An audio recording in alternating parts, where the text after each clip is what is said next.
At 3:07 a.m., the house was making its quiet, honest noises, the refrigerator clicking on, the air vent exhaling, the pine trees outside my bedroom window brushing together like they were keeping secrets. I was awake the way a woman gets awake when her life has been slightly off for too long. Not fully alarmed, not fully calm, just alert, like your body knows something your mind hasn't admitted yet. Darnell's phone vibrated on the nightstand. It wasn't the gentle buzz of a weather alert. It was the sharp rattle of a message that expected an answer. The screen lit the room, a cold rectangle of light, and then dimmed again. Darnell didn't move. He lay on his back, mouth slightly open, one arm flung over the sheets, like a man who believed sleep was a right he'd earned. His breathing was steady, practiced, like he'd been doing this for years, sleeping through consequences. The phone vibrated again. I reached over him, slow, careful, the way you reach for something hot. I told myself I was just going to silence it. That's the lie we tell ourselves at 3 a.m., isn't it? That we're doing this for peace. The screen unlocked with his face. He'd turned on that feature last month, laughing about convenience, like it was a new religion. He didn't even have to wake up for the door to open. A notification sat at the top, bright and bold. Keisha. You awake? I miss you. Come back. Same place. Same key. My thumb stopped. For a moment, the room didn't feel like my room. The ceiling fan above us turned like a slow accusation. The sheets under my legs felt unfamiliar, like they belonged to somebody else's marriage. My throat tightened, not with tears, but with a kind of icy pressure, like my body was bracing for impact. The phone vibrated a third time. Keisha, don't leave me hanging. I need you. Need you. I stared at that word like it was a joke, because if anyone had needed Darnell Harris, it had been me, for 17 years, through my mother's stroke, through his layoffs, through every mortgage payment and every Sunday dinner I cooked while he sat on the couch, decompressing. And now somebody named Keisha needed him at 3 a.m. I slid the phone off the nightstand and stepped into the hallway, where framed family photos hung like witnesses. Our wedding picture, my smile bright enough to light up a city, his hand on my waist, firm, confident, the kind of touch that said, I've got you. Pictures of our kids in caps and gowns, a whole hallway of promises. I held the phone up to the faint light and opened the thread. It wasn't a wrong number. It wasn't a coworker being messy. It wasn't flirtation you could brush off with a lame explanation. It was a second life. Photos loaded slowly, one after another. A hotel mirror selfie, Darnell's shoulder in the frame, his tattoo visible like a signature. A glass of red wine on a white tablecloth, two hands touching at the edge of the shot. A key-fob on a counter beside a note. Don't forget what you promise. Then a message from Darnell, sent 2 nights ago while he'd been lying next to me, telling me he was just tired. Darnell. I'll come by after she's asleep. I can't stay long. You know how she is. She, not my name, not Monique. Just she. Like I was a thing he had to walk around. My stomach turned, but my mind stayed strangely quiet. That's the thing about shock. It doesn't always scream. Sometimes it goes still, the way a room goes still right before a storm tears through. I scrolled back. There were weeks of it, months, maybe longer, a calendar of lies tucked between my grocery lists and his late meetings. There were voice notes I didn't play yet. There were messages about a small apartment on the west side of Atlanta. Talk of escape and starting fresh. And one sentence that made my skin go cold. Keisha, when you're free, we're going to build our own life, and she'll be fine. She always lands on her feet. He had trained them to believe that I was unbreakable, that I was the woman you can use as a bridge and then burn behind you. Behind me, in the bedroom, Darnell snored softly. A normal sound that didn't belong in this moment. I should tell you something about me before we go any further. I'm 42. I work claims at an insurance company near Perimeter. My job is listening to people explain disasters, what happened, what it cost, who's responsible. I've learned to hear what's missing. I didn't think I'd have to investigate my own marriage. The phone in my hand lit up again. Keisha, if she finds out, you better handle it. I didn't sign up to be your secret forever. My chest rose and fell, slow and controlled. I was surprised by how calm I felt. Not forgiving, not numb, calculating. Because here's what Darnell never understood. I'm not the kind of woman who breaks loud. I don't throw dishes. I don't perform my pain for an audience. I get quiet. I get precise. I walk to the kitchen. The house was dark, but I knew every step, every creak. I poured a glass of water and drank it slowly, letting the cold settle me. On the counter sat Darnell's laptop, closed, and beneath it, a manila envelope. The kind lawyers use. Thick paper, heavy intent. My hand hovered over it. In my head, I heard Darnell's voice from last week, casual as a sitcom. I'm just getting my paperwork organized, baby. You know, grown man stuff. Grown man stuff. I slid the envelope out and turned it over. No return address, but the stamp in the corner told me enough. A law office in downtown Atlanta. My fingers trembled for the first time, just a little. Not fear, recognition. On the refrigerator door, a magnet held our monthly budget sheet, my handwriting, my careful columns. Under utilities, I'd circled past due in red last week and asked him gently if he'd moved money again. He'd kissed my forehead and said, "Trust me, Neek. I'm handling it." The same phrase Keisha had typed. Handle it. Like I was a problem to manage. I glanced at the key tray by the back door. His ring was there, but lighter than it should have been. One spare key was missing, the one he claimed he'd given to his brother years ago. Next to the tray sat a valet ticket from a midtown hotel, folded small, like it didn't want to be seen, and on his jacket draped over the chair, a faint perfume clung to the collar, sweet and sharp, nothing like the shea butter lotion I use. The house wasn't just quiet. It felt staged, like a set waiting for action tonight. I didn't open the envelope. Not yet. I set it down beside the sink, like it might bite. Because the messages in my hand were one kind of betrayal.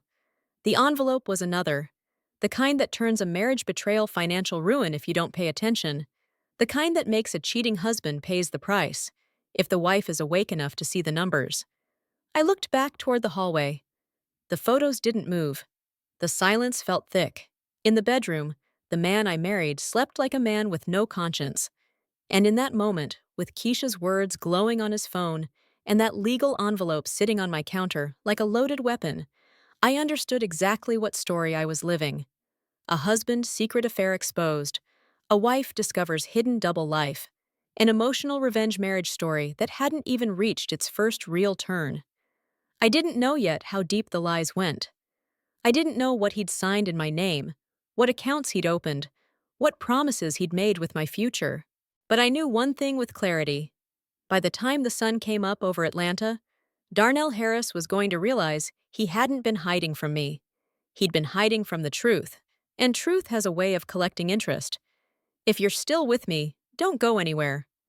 Because what I found next didn't just explain the affair, it explained the plan. Before you keep listening, tap like so this story reaches the people who need it. And drop a comment telling me what time it is, where you are, and where you're listening from. I read them. I didn't wake Darnell. That might sound strange, finding messages like that and not shaking the man until the whole house rattled. But I've learned anger can be a gift to the guilty. Anger gives them noise to hide behind. It gives them a scene they can later rewrite. You were hysterical. You misunderstood. You were out of control. So I let him sleep. I let the lie stay comfortable for a few more hours. Then I did what I've done my whole adult life when something feels wrong. I started rebuilding the timeline. By morning, Atlanta looked innocent again. Sunlight slid across the kitchen tile, and the world acted like nothing had happened at 3:07 a.m. I brewed coffee, not because I wanted it, but because routine is armor. The smell filled the room, warm and familiar, and for a breath, I almost believed this could still be my life. A steady job, a steady home, a steady marriage. Darnell padded in, wearing a t-shirt and gym shorts, scratching his jaw like a man with no worries worth waking up for. He kissed the top of my head, quick and automatic, and went straight to the fridge. "Morning, babe," he said. "Morning," I answered, same tone I'd used 1,000 times. He frowned into the fridge as if offended by it. No turkey bacon? It was on the list, I said, watching him without making it obvious. He shrugged and poured cereal like the universe hadn't shifted overnight. I studied him the way I study a claim file. Body language, gaps, inconsistencies. He wasn't cautious. He wasn't nervous. That told me something. Either he was the boldest liar alive, or he believed I'd never look. Big day? I asked. He nodded, mouth full. Couple meetings. Might be late. Late was his favorite season. Don't wait up, he added, like he was being considerate. I nodded. Okay. He smiled at me with that easy charm that used to make my chest soften. You good? I'm fine, I said. And it was true in a way. I wasn't fine as in happy. I was fine as in focused. When he left for the gym, I watched from the window as he backed out of the driveway. He didn't turn toward the usual route. He went toward the city. My hands stayed still, but my mind filed it away like evidence. After he disappeared, I sat at the table and opened the manila envelope I'd moved into my work bag. Inside was a draft separation agreement. Not final, but detailed enough to feel like a dress rehearsal. Dates, terms, a list of assets, clean and clinical, like betrayal had been organized into bullet points. What hit me wasn't the word divorce. People divorce every day. What hit me was the quiet preparation. He'd been planning to leave while eating my dinners, sleeping in my bed, laughing at my jokes. Under financial disclosures, his numbers were blank. Darnell had always been like that, big on plans, light on proof. I leaned back and let my memory drift, not for nostalgia, but for clarity. If my husband had a hidden double life, it didn't start last night. It started the day he realized I would carry weight he didn't want to feel. We met at a family cookout in Decatur, back when my laugh came easy, and I still believed love could fix a lot. My cousin Yvette dragged me there like it was medicine. Monique, stop being in the house, she said. Come eat. Come be around people. I'd grown up watching my mother work herself tired, and she taught me security was love. Pay your bills, keep your word, don't embarrass yourself. Romance doesn't keep the lights on. At the cookout, the yard was packed, smoke curling up from the grill, old school R&B humming low. Darnell stood by the cooler, laughing with a group of men like he was the sun, and they were orbiting him. He caught my eye and walked over like he already knew the ending. Hey, he said, soda in hand. You Yvette's cousin, right? Yeah, Monique. Darnell. Warm handshake. Confident. You got that quiet look like you're watching everybody.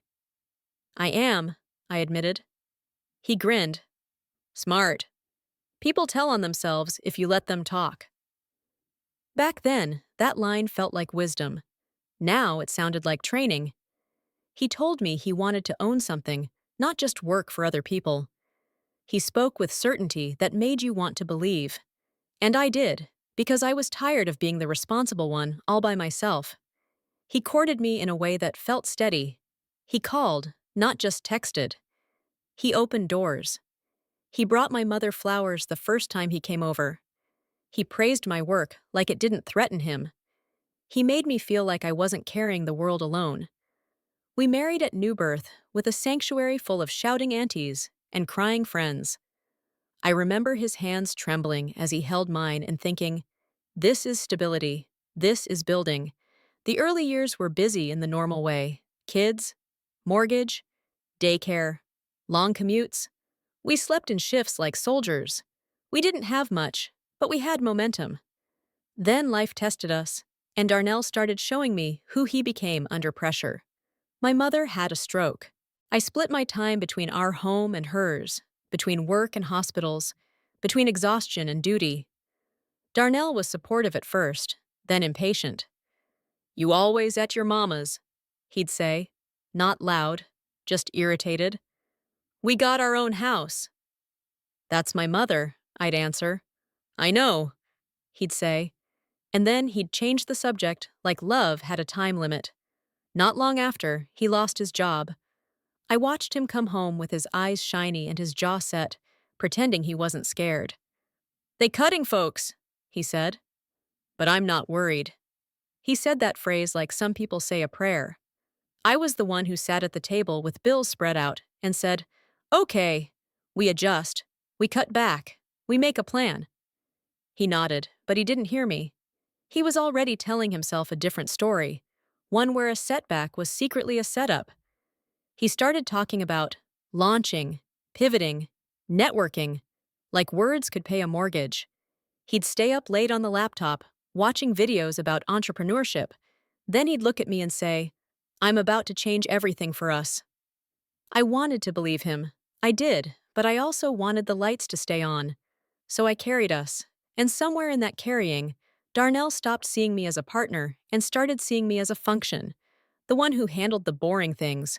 The one who didn't dream big enough. "You always negative," he'd say when I asked for details. "I'm realistic," I'd say.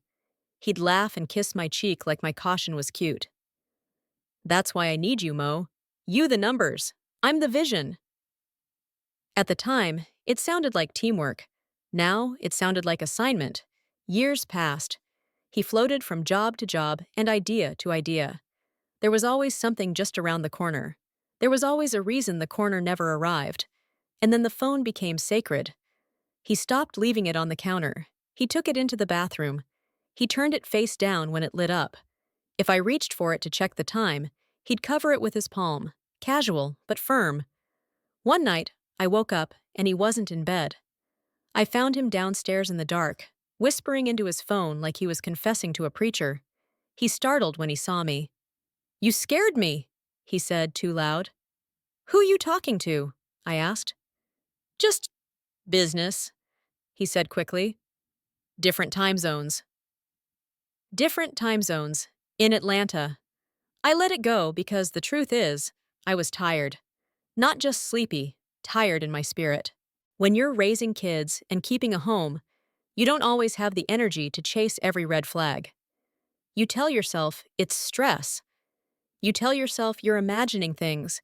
You tell yourself, he wouldn't do that to me. That's how a husband's secret affair exposed can stay hidden so long. Not because the wife is blind, but because she's busy surviving. Last year, Darnell finally landed a stable job with benefits. For a while, he came home on schedule. He talked about retirement. He joked about taking me to the coast. Then the restlessness returned, like a fever. "This ain't it," he'd say at dinner, tapping his foot. "I'm meant for more." "More is fine," I'd say. "But stable is necessary." He'd look at me like stability was an insult. That's when the late nights came back. The meetings, the sudden extra stops for a client, the unexplained charges, restaurants in Midtown we never ate at, parking decks I'd never used, little withdrawals that didn't match groceries or gas. When I asked, he had answers ready. Networking. Opportunity. I'm investing in us. And I, foolishly, kept giving him the benefit of the doubt. Because I loved the man I thought he was. Because I remembered the cookout in Decatur, the wedding, the nights we rocked babies to sleep and whispered plans into the dark. I wanted my life to make sense. But love doesn't erase patterns. Love doesn't protect you from a marriage betrayal financial ruin if the person you're married to is quietly sawing through the foundation. That's why the messages from Keisha didn't land like a sudden accident. They landed like confirmation. A name finally attached to a shadow. Sitting at my kitchen table with that separation agreement in my lap, I realized I wasn't looking at a mistake. I was looking at a strategy. A cheating husband pays the price only when the wife stops playing defense. So I closed the envelope and stared out the window at my quiet street. Sprinklers clicked on. A neighbor's dog barked at nothing. Kids' bikes leaned against driveways like life was simple. Normal life. And underneath it, my life was shifting into something else. I wasn't going to confront Darnell yet. Not until I knew the full shape of what he'd built in the dark. Not until I understood how Keisha fit into it. Not until I could see every wire he'd crossed, every account he'd touched, every promise he'd made. Because when a wife discovers hidden double life, the first instinct is to scream. My instinct was to document. And the next step was simple. I was going to follow the money. That's where the real story always lives. Because in my world, numbers don't lie. People do, and I had receipts coming. I didn't start with his phone. I'd already seen enough to know what lived in there. Messages can be deleted. Photos can be misunderstood.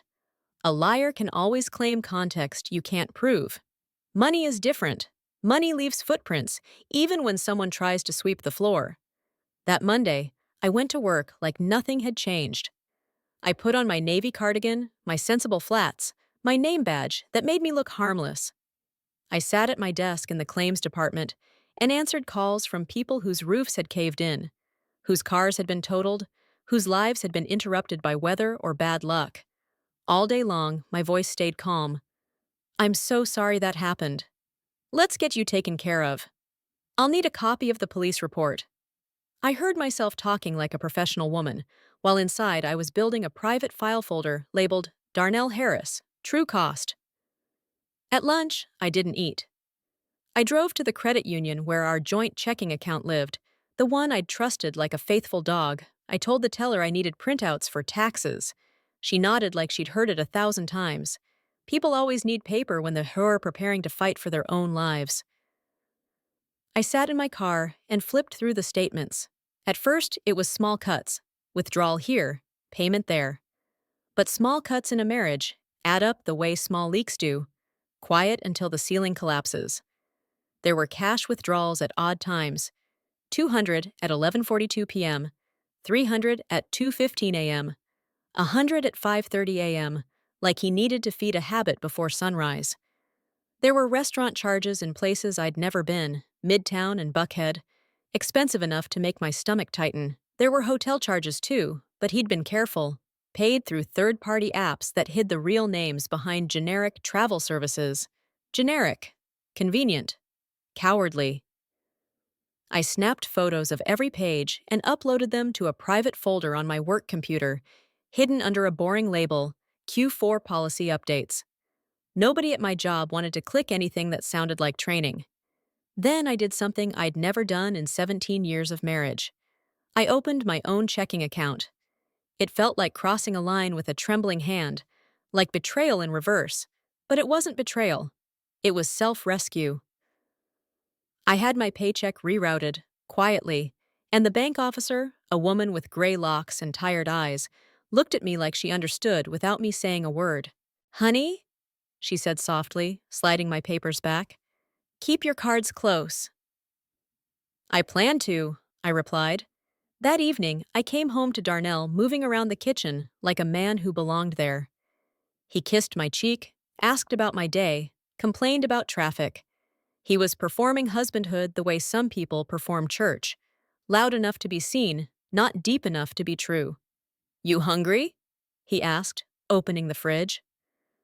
"I ate at work," I lied. He shrugged. "I might have to run out later."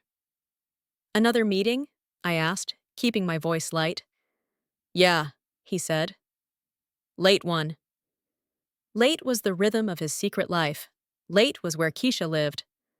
I watched him pour himself a drink, whiskey more than a splash, and I noticed his hands. They were steady.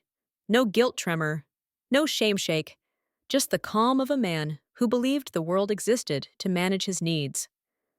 After he went upstairs to shower, I walked to the laundry room and pulled the receipts from his pants pockets, like I was collecting evidence at a crime scene. A parking deck ticket with a timestamp from 1:12 a.m., a receipt from a flower shop in Midtown, a small folded slip from a locksmith. Locksmith. My breath snagged. A key. A lock. Same place. Same key. I put everything back exactly where I found it. Then I sat at the dining room table, opened my laptop, and started searching. The locksmith name was printed at the top. A local company. I typed it into Google and scanned their website. Residential, commercial. Rekey services. I looked at the reviews, the photos, the addresses. Then I searched our address. Nothing. I searched Darnell's name plus lease. Nothing. I searched the Midtown Hotel on the valet ticket plus monthly rate. Something. And then, because I'm not 22 and I don't believe in coincidences, I searched the restaurant names on the statements, plus private dining. One of them had a back room. One of them hosted members' events. One of them had a quiet bar area with dim lighting and booths you could disappear into. The photos on the site showed couples leaning close, faces soft, hands touching. The lighting made everyone look like they'd never done anything wrong in their lives.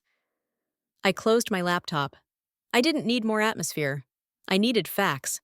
2 days later, I requested my credit report.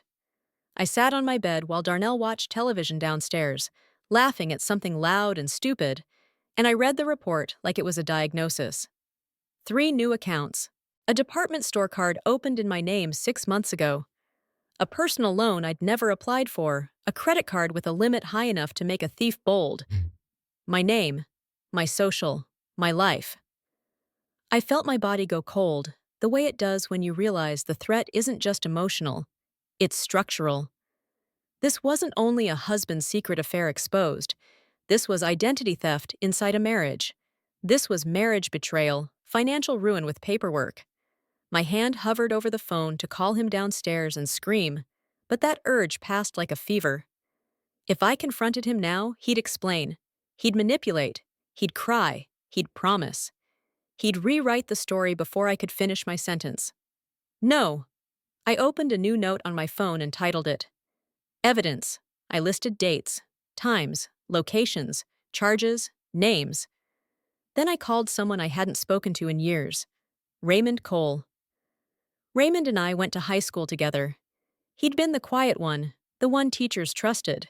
He'd become a lawyer, the kind who handled family court and small business messes, the kind who knew the difference between a messy breakup and a calculated extraction. He answered on the second ring. Monique? His voice carried surprise and caution. Everything okay? No, I said. But I need you to listen. There was a pause. The kind of pause a good attorney takes when he senses a case walking through the door. Tell me what's going on, he said. So I did. Not the feelings, not the hurt. I gave him the structure, the messages, the accounts, the separation agreement, the unexplained charges. When I finished, he exhaled slowly. Okay, he said. First, don't confront him yet. Second, do not sign anything he puts in front of you. Third, Monique, I need you to start documenting everything. I am, I said. Good. His tone sharpened. And you need a safe place for your records, not in the house, not on a shared device. I have a private folder at work, I admitted. That's a start, he said. But I want you to make hard copies. Keep them with someone you trust. I stared at the wall, thinking of my sister, thinking of Yvette, thinking of my mother's house. I can do that, I said. Also, Raymond added, pull your retirement accounts. See if anything's been borrowed against. My stomach tightened. You think he'd do that? Monique, Raymond said gently. A man running a double life runs it on money. If his money isn't enough, he uses yours. If yours isn't enough, he uses your future.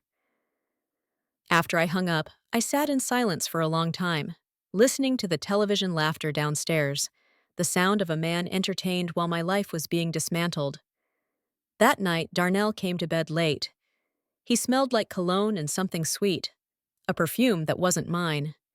He slid under the covers and wrapped an arm around my waist like he was claiming property. You asleep? He murmured. Mm-hmm, I lied into the pillow. He kissed the back of my shoulder. Love you? The words landed like a paperweight on a grave. I waited until his breathing deepened again.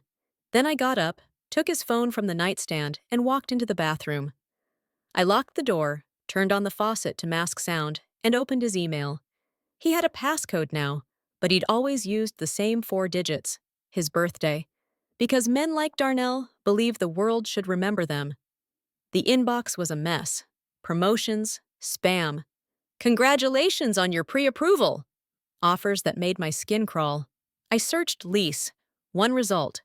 A PDF attachment titled Westwood Lofts Lease Agreement. I opened it. The tenant listed was not Darnell Harris. It was Keisha Brown.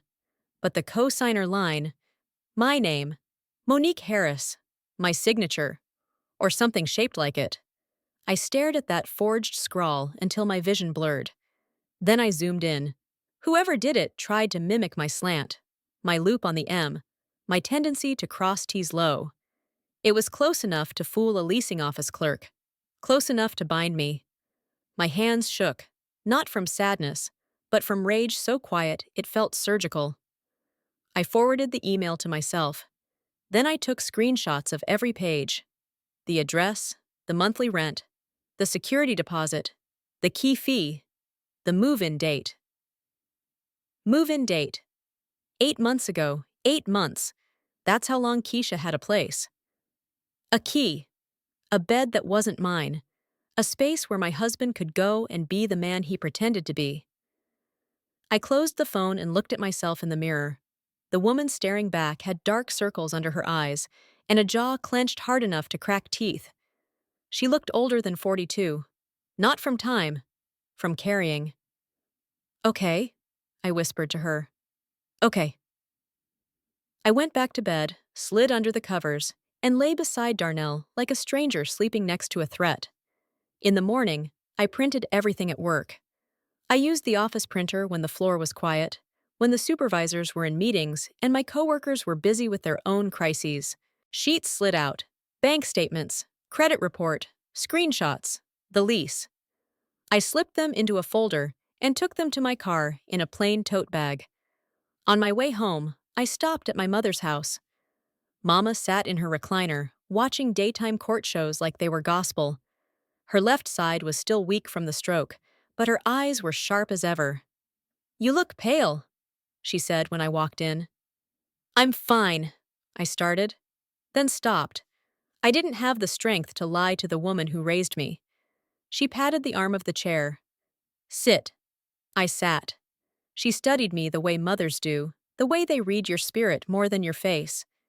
"That man done hurt you," she said, not asking. My throat tightened. "Yes." Mama nodded once, as if confirming a suspicion.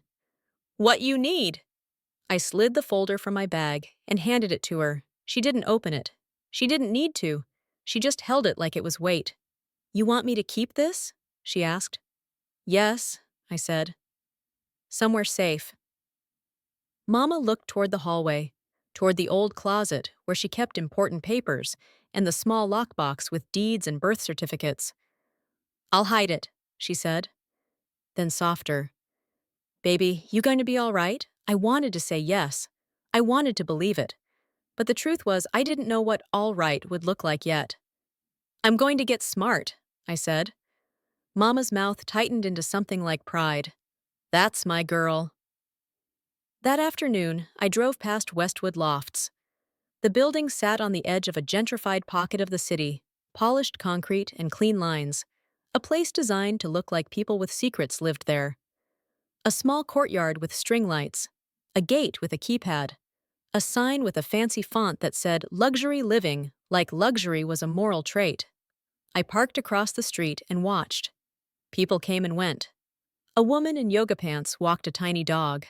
A man with a laptop bag tapped in a code and disappeared behind the gate. I didn't see Darnell. I didn't see Keisha. But I didn't need to. Just knowing the address made the affair feel physical. It gave it walls. It gave it a door I could stand outside of and hear my own heartbeat. A wife discovers hidden double life in stages. First, it's messages. Then it's money. Then it becomes geography. I sat there until my legs cramped. Then I drove home, cooked dinner, and listened to Darnell talk about his meeting like he was reading from a script. When he left that night, I waited 10 minutes and then got in my car. I followed him. I stayed 3 cars back, careful at lights, letting him turn without rushing. He drove with confidence, like a man who didn't believe anyone was watching. He took the highway toward the city, then exited near Midtown. He parked in a deck beside a restaurant, the one with the dim booths. I parked on the next level up, tucked behind a pillar. From my vantage point, I watched him walk out, shoulders back, dressed like a man who was about to be admired. He checked his reflection in a car window, adjusted his collar, and smiled like he was greeting a version of life that didn't include me. Then a woman came out of the restaurant. Keisha. I didn't know her face until that moment, but I recognized her energy immediately. She moved like she believed she deserved what she wanted. Long hair, fitted dress, heels that clicked with purpose. She reached him and he kissed her, not quick, not guilty, but full and familiar. My hands tightened on the steering wheel until my knuckles ached. This was the husband's secret affair exposed in the flesh.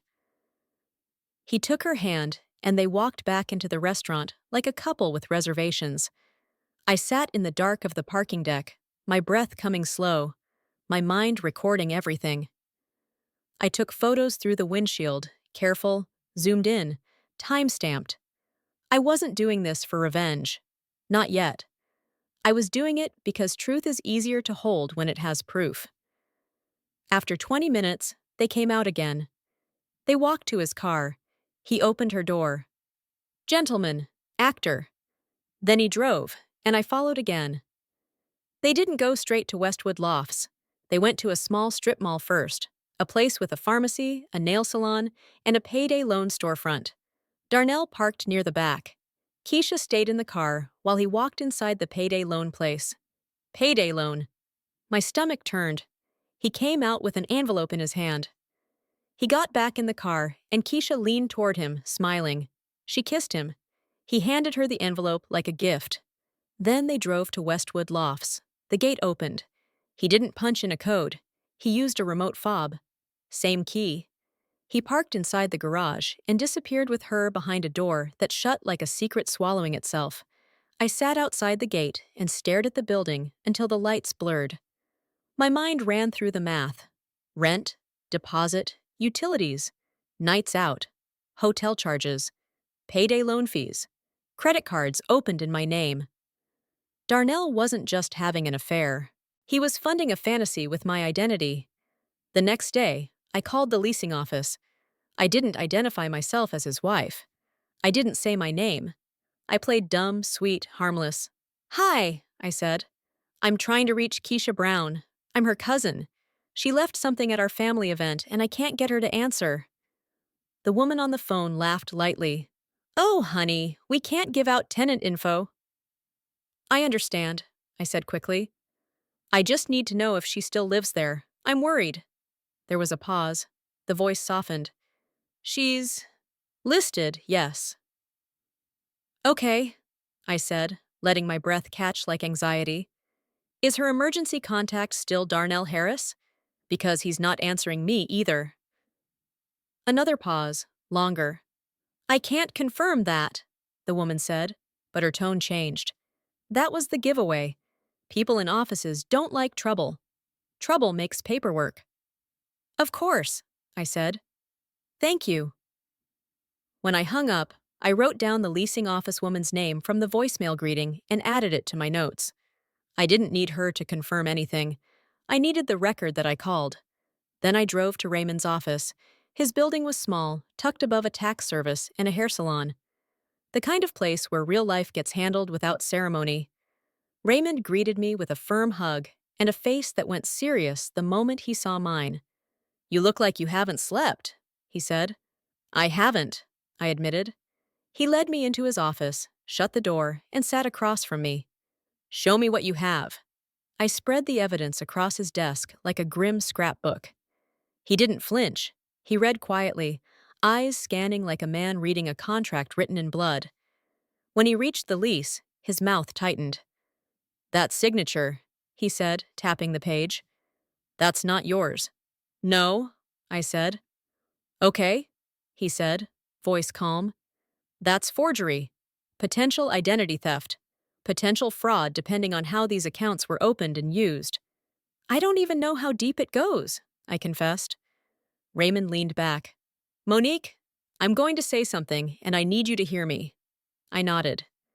If he's opening accounts in your name, Raymond said, and he's drafting separation paperwork, there's a chance he's trying to leave you holding debt. There's a chance he's setting you up to look reckless. And there's a chance. He stopped, as if measuring the weight of his next words. There's a chance he's going to try to paint you as unstable. My stomach clenched. Unstable how? Crazy wife, Raymond said quietly. Jealous, vindictive, the kind who ruins a man's life because she can't accept he moved on. I stared at the desk. My hands felt numb. Raymond continued, "You need to protect yourself before he realizes you're awake." Awake. That word hit me like a bell, because yes, that was the difference now. I was awake, and Darnell's whole plan depended on me being asleep. "What do I do?" I asked. Raymond slid a legal pad toward me. "We take steps. Today." He wrote as he spoke. "First, freeze your credit. All 3 bureaus. Second, change every password you control. Email, banking, work portals. Third, open a P.O. box for your mail. Fourth, gather your vital records, birth certificate, passport, social security card, and store them outside the house." I nodded, writing my own copy. "Fifth," he said, eyes sharp, "we consider hiring a private investigator, not because you need to know if he's cheating, we already know, because we need documentation if this becomes contested." "Contested," I repeated. Raymond looked at me, steady. "This is already an emotional revenge marriage story, Monique, but you can either be the narrator or the victim in someone else's script." I swallowed.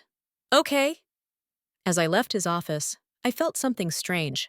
Not hope exactly, but direction. A clean line cutting through chaos. That night I came home and acted normal.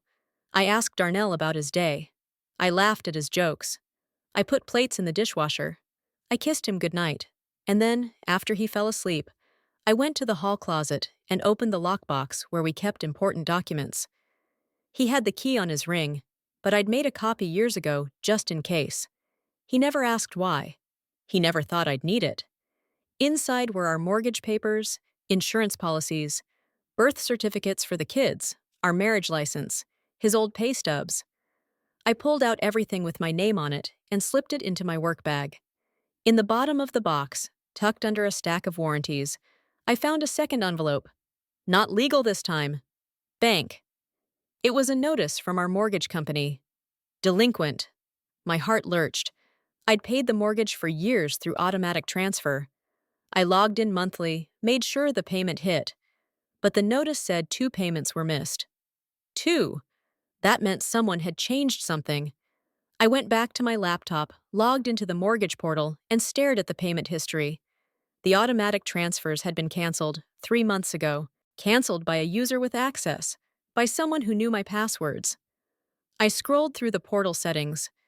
The notification email had been changed, not to his, to a Gmail address I didn't recognize. My stomach dropped. I copied the email address and searched it. It led me to a social media page, Keisha Brown. Her smiling face looked back at me in a profile photo, hair perfect, eyes bright. Her bio said, "Building the life I deserve." Building it, with my mortgage money. I tried to tell myself to wait until daylight, until I could think clean. But betrayal doesn't respect office hours, and neither did my curiosity. If Keisha's email was tied to my mortgage notifications, then my home wasn't the only thing being rerouted. I opened Darnell's payroll portal using the login I'd helped him set up when he started his stable job. He'd called me his tech support and laughed about how the boring parts made his head hurt. Now, that same convenience gave me access. The portal loaded with a banner, "Benefit changes confirmed." My pulse jumped. I clicked. His life insurance beneficiary had been changed 3 months ago. Primary beneficiary, Keisha Brown. No children listed, no spouse.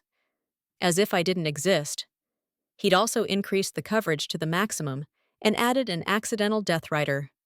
Accidental. In my line of work, that word is where fraud likes to hide. It didn't read like protection. It read like preparation. I scrolled again. His 401k beneficiary had been changed too. Keisha again.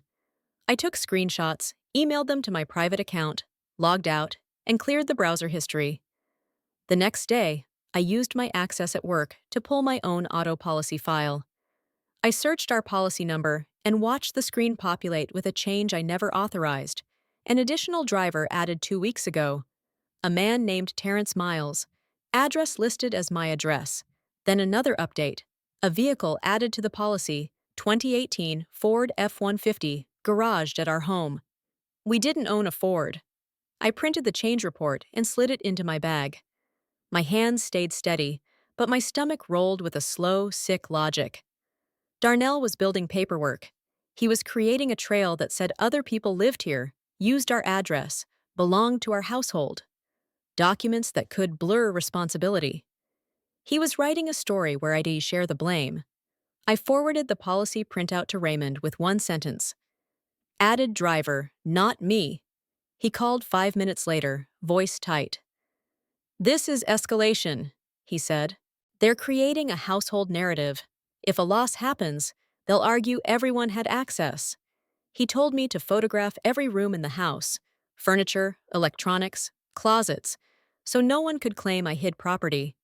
He told me to start a written log of Darnell's comings and goings and to buy a cheap door chime for the back entrance. That night, I photographed the living room, kitchen, bedrooms, and garage shelves, then put clear tape over the latch as my quiet seal. At 4:15 p.m., my desk phone rang, a number I didn't recognize. Normally, I'd ignore it, but something in me said, answer. Monique? A woman whispered. Yes. This is Lachey, she said fast. We met at that church conference. I'm Keisha's friend. Look, I don't got long. My throat tightened. Why are you calling me? Because I didn't know you existed until last night, she blurted. I was at Westwood. Keisha had folks over. Darnell was there acting single. They were laughing about you. About me how? My voice sounded far away. He called you the insurer, she said. Like your coverage. Like you always pay and you won't fight. I closed my eyes, feeling heat rise behind them. And they was talking about a claim, Lachey added, voice dropping. Darnell said once y'all separate, he gonna cash out and start fresh. Keisha said, make sure she can't trace it. Then she looked at me like I wasn't supposed to hear. What kind of claim? I asked, barely breathing.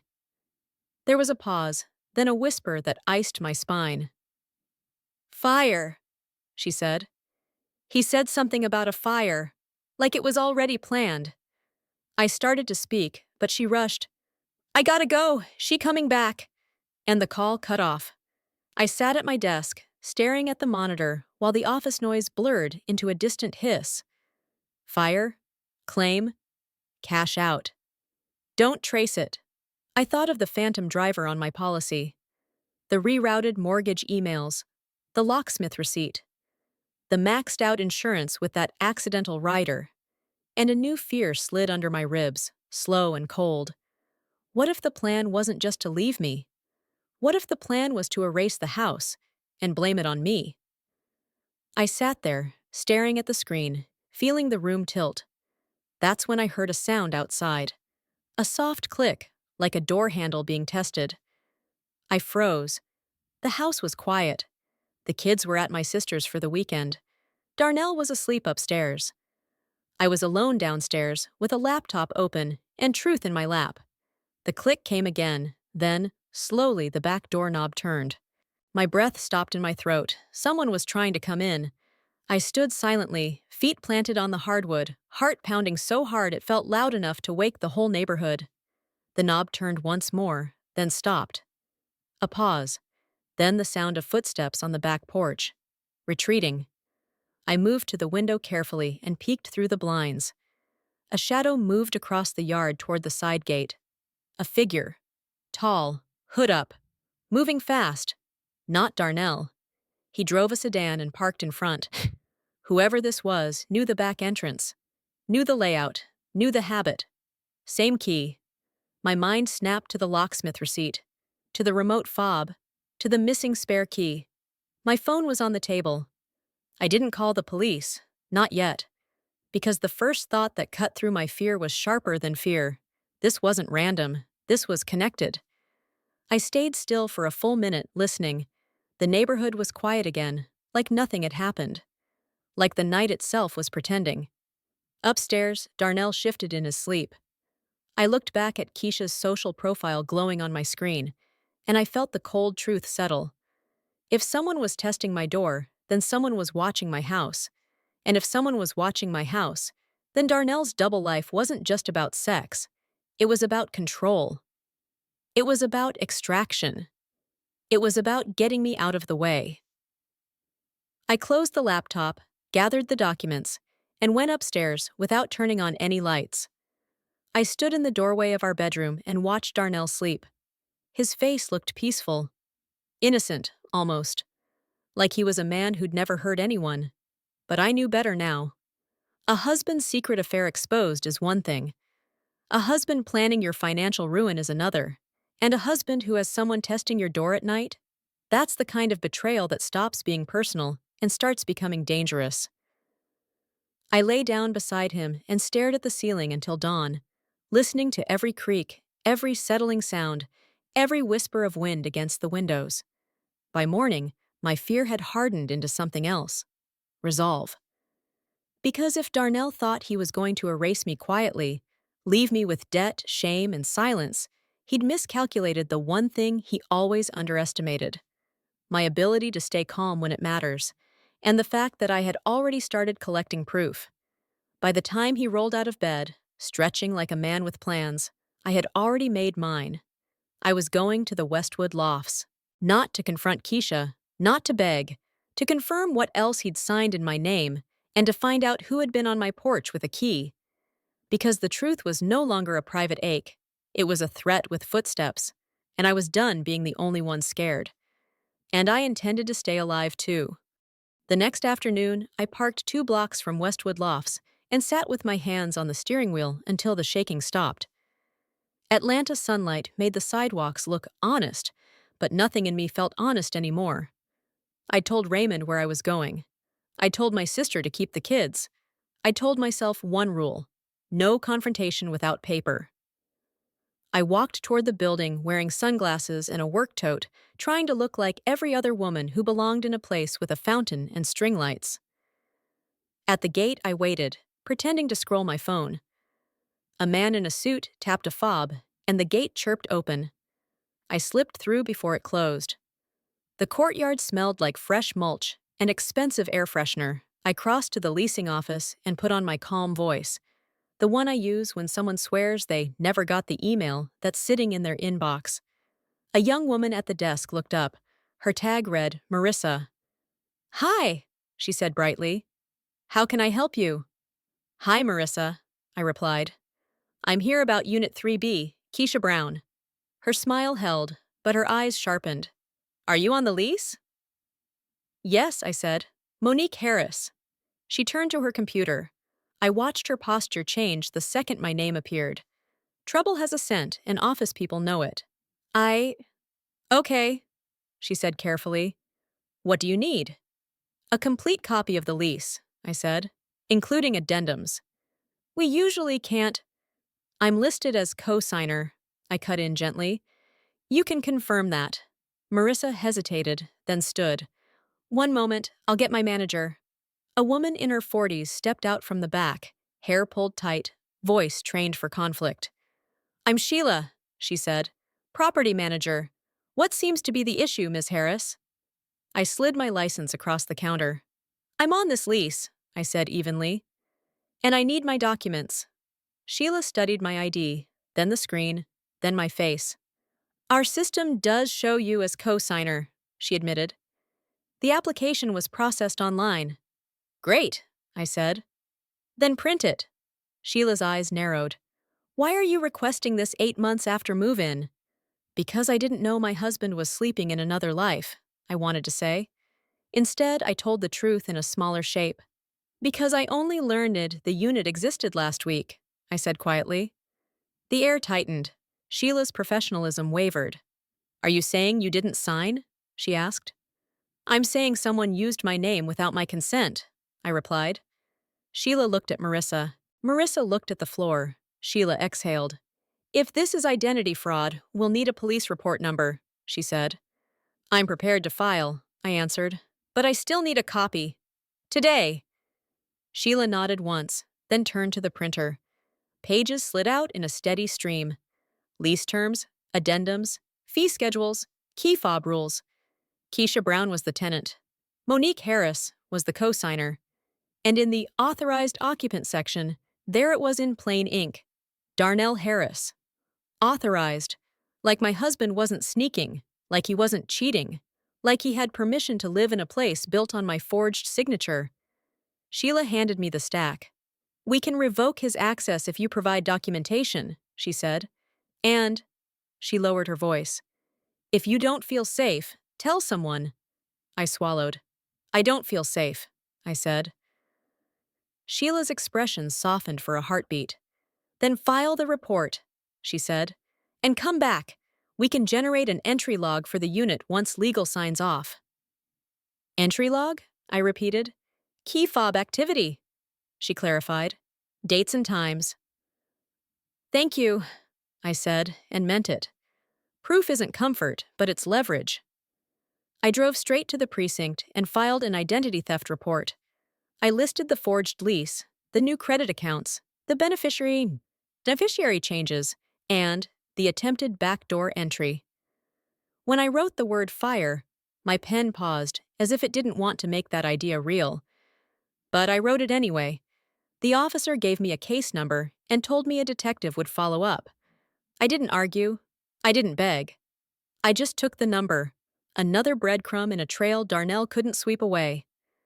Before I went to Tamika's, I drove back to Westwood with my report number and asked Sheila for the entry log like I'd asked for oxygen.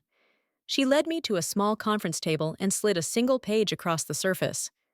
"It's not everything," she said, "but it's what our system tracks. Fob taps, elevator calls, unit entries." I stared at the columns: date, time, key ID, user label. Most were KB primary, Keisha's. Some were DH authorized, my husband's. And then, scattered through the last 3 weeks, were entries marked unknown to. "What is that?" I asked. Sheila's mouth tightened. "It's a fob that was issued, then deactivated. It shouldn't be active." "But it is," I said. Sheila nodded. "People copy credentials. People lose a fob and claim it never worked. People pay someone who knows how to make it work." The locksmith receipt flashed in my mind. Same key. I ran my finger down the page. Unknown to, hit at odd hours. 1:09 a.m., 1:12 a.m., 3:18 a.m. The times matched the cash withdrawals I'd seen. They matched the feeling of my back door handle turning in the dark. "Can you tell me who has that fob?" I asked. "I can't name a person without legal process," Sheila said. "But I can tell you this. Whoever has it has been entering Unit 3B when Keisha isn't there." My throat went dry. "So my husband isn't the only one." Sheila didn't answer, but her silence was confirmation. Then she leaned forward. "Ms. Harris, yesterday maintenance responded to a complaint about a strong odor in the trash room. They found rags soaked in something flammable. We disposed of them, but—" She paused. "If someone is talking about fire, that's not metaphor." The room seemed to tilt. "Did you call the police?" I asked. "I alerted security and flagged your file," Sheila said. "If Darnell Harris tries to enter again, our system pings the desk." Paper, trails, reasons. I walked out of Westwood with the entry log folded in my purse like a blade. In my car, I stared at those timestamps until they became a pattern, until the whole sick plan arranged itself in my mind. The affair wasn't just romance. It was logistics. It was access. It was rehearsal. And the night someone tested my back door, they weren't trying to steal my TV. They were checking whether my life was still easy to enter. I called Raymond from the parking lot and read him the unknown to lines. He went quiet, then said, "That's corroboration. It means access isn't just emotional, it's physical." He told me to assume Darnell had help, someone who could open doors and later swear they never touched a thing. "Don't be in that house tonight," he repeated. "And if you smell anything chemical when you go back, you walk out and you call 911. No hero moves." I promised, and for the first time my voice shook. Because if he could forge my signature, he could forge a story too, one where I was careless, unstable, and responsible for the spark that burned everything down. So I didn't go home. I went to my sister Tamika's, ate dinner with my kids, and smiled through it like a woman acting in her own life. After they went to bed, I told Tamika the clean version. Darnell was having an affair, he'd used my identity, and I needed a safe couch. Tamika didn't ask questions. She just nodded, jaw tight. Stay, she said. As long as you need. At 2:11 a.m., my phone lit up. Darnell? Where you at? I didn't answer. Darnell? Don't play with me, Mo. Darnell. We need to talk in the morning. Don't make this worse. In his world, I was always the one making it worse by naming what he did. I set the phone face down and stared at the ceiling until dawn. In the morning, I drove back to the house with Tamika on speaker and Raymond's words in my head. Distance, witnesses, records. I parked in the driveway like nothing was wrong and walked in through the front door. The first thing I noticed was the smell. Sharp, chemical, not smoke from cooking. Something harsher, like a garage spill that had no business near a kitchen. Monique? Darnell called, voice too casual. He appeared in the doorway wearing a hoodie, trying on humility like it was new. Where were you last night? He asked. I was safe, I said. His nostrils flared. Safe from what? I held up my folder. From you, I replied. His eyes tracked the folder the way hungry eyes track food. Calculation replaced charm. What is that? Your girlfriend's lease, I said. The one you forged my signature on. For a second, his face flickered. Anger, then control. Monique, you're spiraling. There it is, I said softly. Crazy wife. Unstable. That was the plan. He stepped closer. Baby, listen. Keisha is just... Don't, I cut in. Don't call me baby like you didn't call me coverage in her apartment. His jaw tightened. Who told you that? I let the silence speak for me. He laughed, sharp. So you got people spying now? I don't need spies, I said. I have paperwork. I slid the screenshots onto the counter. His life insurance beneficiary changed to Keisha Brown, the 401k updated, the mortgage notifications rerouted. His eyes flicked over the pages. That's not what you think. It's exactly what I think, I said. And you opened accounts in my name. He leaned in, voice lower. You been in my accounts? You been in mine, I replied. That's when I saw it. A small red gas can sitting on the kitchen counter, like it belonged there. My blood turned cold. I kept my face steady. Why is that in the kitchen? His gaze snapped to it for a fraction of a second, long enough. I was cleaning lawn equipment, he said. In January, I answered. He took another step. Monique, I never wanted to hurt you. The words sounded rehearsed. The air smelled wrong. The gas can sat too close. I backed toward the living room, keeping the front door in my peripheral. I'm leaving, I said. I'm not signing anything, and you're not using my name again. You can't stop me, he said, and for the first time the mask slid off completely. I pulled out my phone and hit record. Say that again, I said. His eyes snapped to the screen. Rage flashed. He lunged for the phone. I moved sideways, and his hand caught my sleeve instead of my wrist. Give me that, he snarled. I yanked free and grabbed the front door handle. At the exact moment the door opened, a patrol car rolled into the driveway. 2 officers stepped out, alert, eyes already scanning. Relief hit me so fast, it felt like dizziness. Ma'am? The taller officer said. Are you Monique Harris? Yes, I said. Darnell's face transformed instantly into charm. Officers, he said with a laugh. This is a misunderstanding. The shorter officer held up a hand. Sir, we have a report regarding identity theft and suspected fraud. Darnell smiled wider, too wide. That's my wife. We share everything. The tall officer looked at me. Ms. Harris, do you feel safe right now? I glanced toward the kitchen, toward the gas can, toward the chemical bite in the air. No, I said. And there's gasoline in my kitchen. The word gasoline changed everything. The shorter officer photographed the can, the counter, the air vent above the stove, and the damp rag stuffed behind the trash bin. He bagged it like evidence, not mess. Watching him, I felt my fear turn into fact. Facts don't negotiate. They just sit there and convict. The officers moved, one stepping between me and Darnell, the other approaching the counter, eyes narrowing at the red can. "Sir," the shorter officer said sharply, "why is this here?" Darnell lifted his hands, laughing like the situation was silly. "I told her I was cleaning. Hands where I can see them," the tall officer ordered.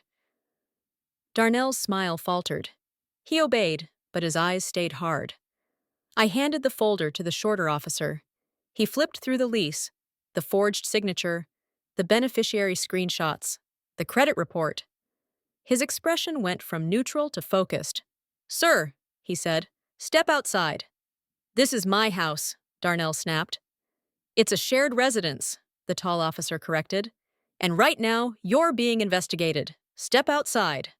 Darnell turned his head toward me, hate sharpening his features. "You did this," he said. "I documented it," I replied. As the officers escorted him out, Darnell twisted back, voice low and venomous. "You don't know what you just started." The tall officer heard him. "That's enough," he warned. Outside, the morning air felt cold and clean against my face. I stood in the doorway while they questioned him on the porch. The shorter officer returned to me. "Ma'am," he said, "would you like to request an emergency protective order?" "Yes," I answered immediately. Because this wasn't only heartbreak. This was a husband cheated and had an affair, then tried to turn his affair into an exit plan. It was a husband's secret affair exposed, and the exposure didn't bring remorse. It brought escalation. It was marriage betrayal, financial ruin, dressed up as romance, and it almost came with a match. Darnell looked back once as they guided him toward the patrol car. No apology, no shame. "Keisha gonna take care of me," he spat. I didn't flinch. "Then let her," I said. And when the car door shut and the engine turned over, the quiet that followed wasn't emptiness. It was space. Space to breathe. Space to rebuild. Space to finally stop being the woman who kept everything from burning. 2 weeks after the patrol car took Darnell off my porch, I walked into my house with a sheriff's deputy and a cardboard box. The deputy stood in my entryway with his hand resting near his radio, calm in the way men get when they've seen too many family wars. I wasn't calm. I was careful. 15 minutes, he said, glancing at his watch. 15 minutes to collect 17 years. I didn't go for memories. I went for what mattered.